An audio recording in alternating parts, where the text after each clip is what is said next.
Welcome to Conviction and Controversy, a space for reason, conscience, and honest reflection. There are things which are within our power, and there are things which are not. Epictetus, Enchiridion 1.1. That line changed the course of my life. It's simple enough to memorize in seconds, and difficult enough to spend a lifetime trying to live. Most of us spend our days in quiet argument with the world. We curse the weather, resent the past, dread the future, and then wonder why peace feels like something we'll never earn. Control feels natural to us. We are a species that builds fences, laws, schedules, and nations, all to protect the illusion that we can make the world behave, but life doesn't sign that contract. Epictetus saw through it. Born a slave, crippled in body but unbroken in mind, he discovered a freedom his masters could never touch. They could chain his limbs, but not his will. That's the kind of power no empire can legislate. He taught that the only true domain of control is what happens within our own soul, our judgments, choices, and responses. Everything else is borrowed from the gods and must one day be returned. That's not fatalism, it's precision. Stoicism doesn't ask us to stop caring. It asks us to stop confusing caring with control. When I was younger, I thought control was a synonym for strength.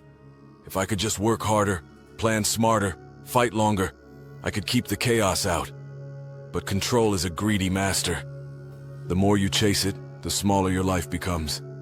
I learned that lesson the hard way, in places where chaos doesn't ask for permission. On patrol in a combat zone, in hospitals, in nights that felt endless. There's a moment when you realize you can't make life fair or safe or predictable. And in that moment, something inside you either breaks or wakes up. That awakening is the beginning of Stoicism. Not the calm of ignorance, but the calm of clarity. You stop trying to own the storm, and instead learn how to stand inside it. Epictetus said, "When you are offended at any man's fault, turn to yourself and study your own failings." That's not self-blame, it's self-command. It means shifting from outrage to ownership. From, "Why did this happen to me?" to, "How can I meet this well?" Imagine if more people did that. If instead of demanding the world change, they changed how they showed up in it. That's the revolution Stoicism promises. Quiet, internal, unstoppable. Today we're told to express everything. Every thought, every emotion, every outrage, as if silence were a sin. But self-expression without self-mastery is just noise. Epictetus would remind us, do not seek for events to happen as you wish, but wish for events to happen as they do happen, and your life will go smoothly. That isn't surrender. It's wisdom. It's what allows a man or woman to keep their integrity when the world burns. I've met people who had nothing left, their plans shattered, their bodies failing, and yet there was still light in their eyes. They had found what the world could not take, their will. Control begins there. In the decision to stay decent when it's easier to be cruel. To stay patient when anger would feel like relief. To stay honest when a lie would save you trouble. That's real strength. It doesn't shout, it endures. When you practice it long enough, you stop fearing what you can't control. You start respecting it. The weather changes. People leave. Fortune turns. And instead of collapsing, you adjust.